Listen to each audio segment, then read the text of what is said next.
Well, hello everybody. RV living with the geezer. And I'm just coming home from Boyd. I had to run into the dollar store and get some olive oil. Yeah, that stuff has gone up in price. Yeah, I've got some leftover vegetables from different dishes that I've made recently, and I'm gonna put all those leftover vegetables. I got some squash, and I got some carrots, and oh, I bought that asparagus yesterday. Yeah, I'm gonna take about half of it and freeze the rest. And I'm gonna put all those together and put some olive oil and a little sea salt on them and roast them in the oven tonight. That'll turn out pretty good. I like it like that. I wish I had some Brussels sprouts, but I don't. So anyway, started filming, and here comes somebody 80 miles an hour up on my bumper on this back county road. How about that? But yeah, and I want to say thank you to on my Venmo account last night. I got an email that said I had somebody, Tom Carey, gave me a nice gift on through my Venmo account. Very nice gift, and it's going to go into my gas tank for these driving videos. So Tom, certainly thank you, buddy. That sure helps. Really does. Keeps the old geezer mobile running. But, thank you very much, buddy. Appreciate it.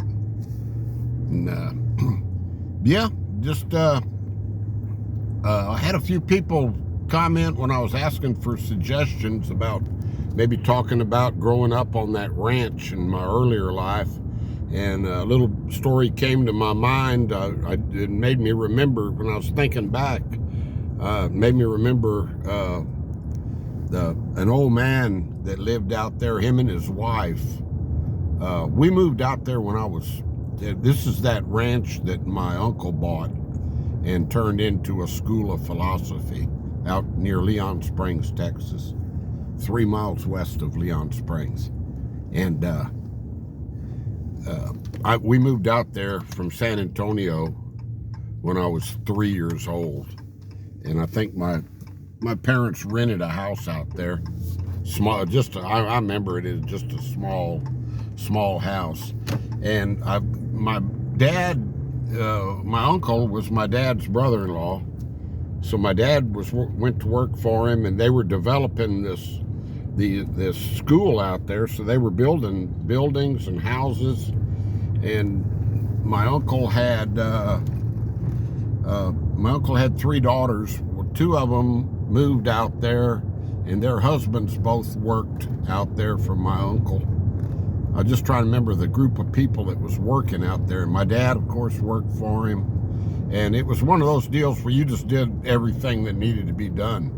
These guys just got it done. My dad knew some plumbing, and they were building these houses out. They got a few Mexican fellas from Leon Springs that evidently could lay cinder block, because all the buildings out there that they built were made out of cinder block.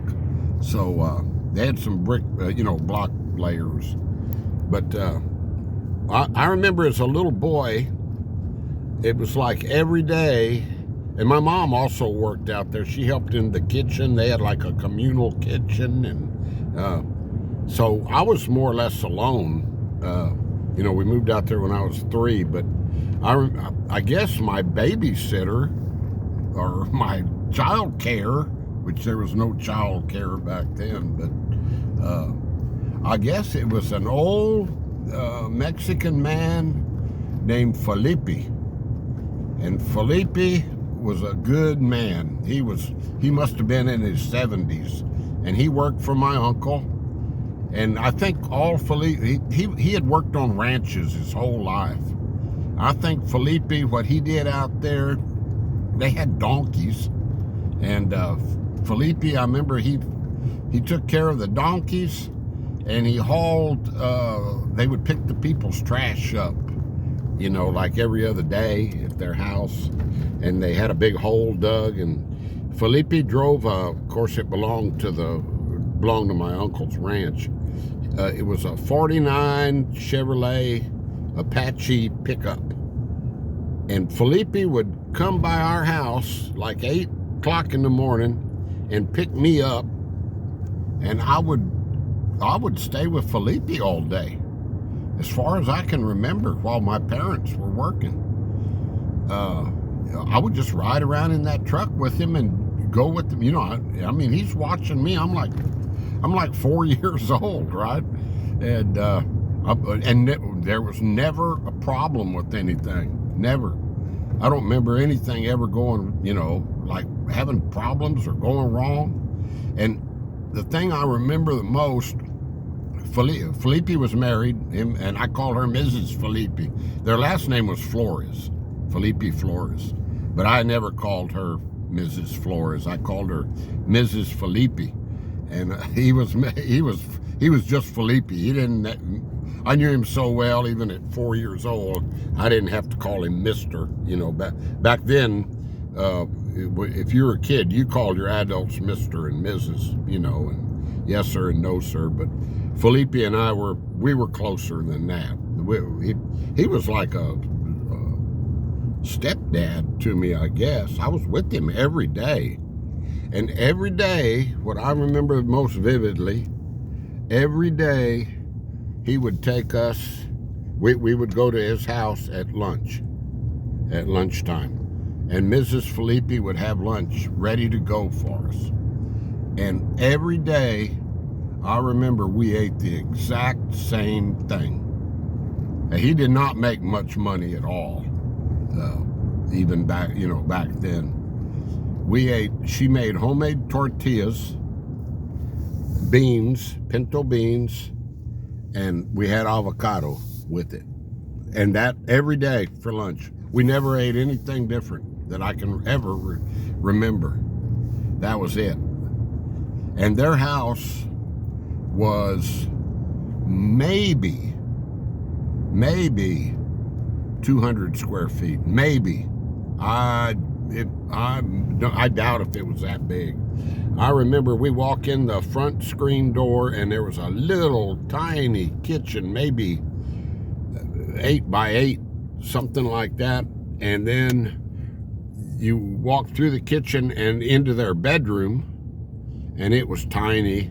And then there was a little like lean-to built off the side of the house that had the toilet in there. And I believe they had pool. This house was up by the swimming pool. There was a swimming pool, a big concrete swimming pool on that ranch. It was called the Durler Ranch. It was 320 acres. It wasn't, you know, it's not a huge ranch, but there was a concrete swimming pool that the Durlers had up by their big ranch house. And Felipe's little house was near that swimming pool. Well, they had like men and women, a little block building that had restrooms in it, and it also had a shower in each one. And I'm pretty sure that's where Felipe and Ms. Felipe took their showers, over there. But yeah, he dressed the same every day. He wore khaki pants, a long sleeve cowboy shirt, you know, like pretty well worn, sort of like maybe denim shirts or long sleeve. And then he had an old beat up felt cowboy hat.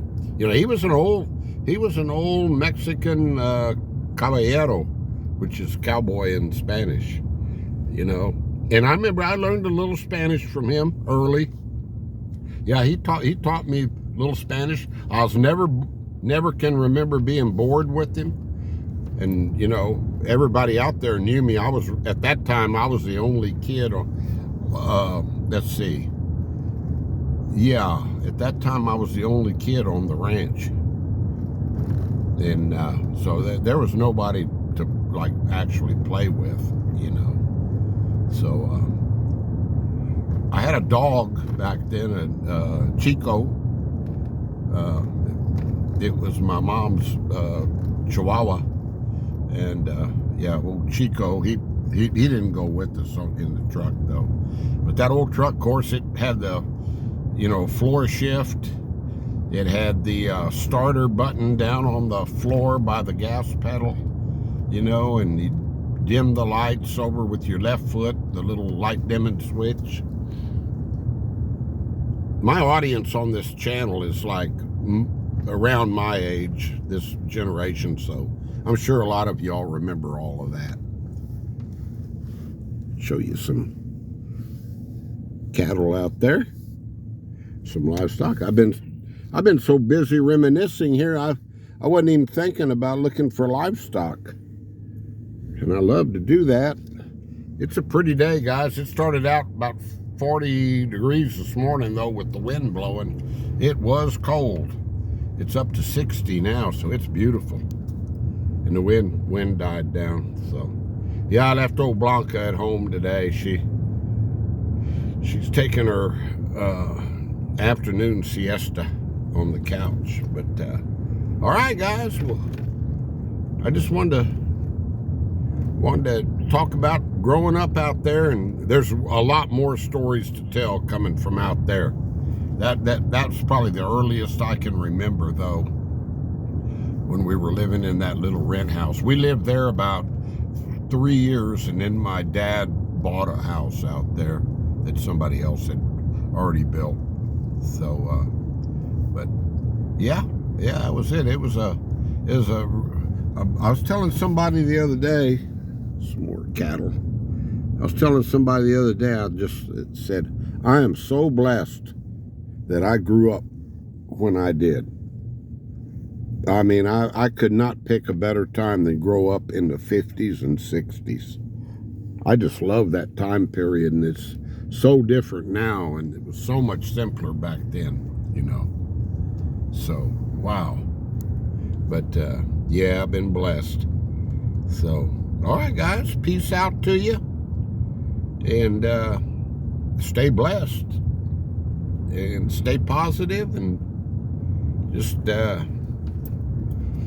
give somebody a helping hand if you can.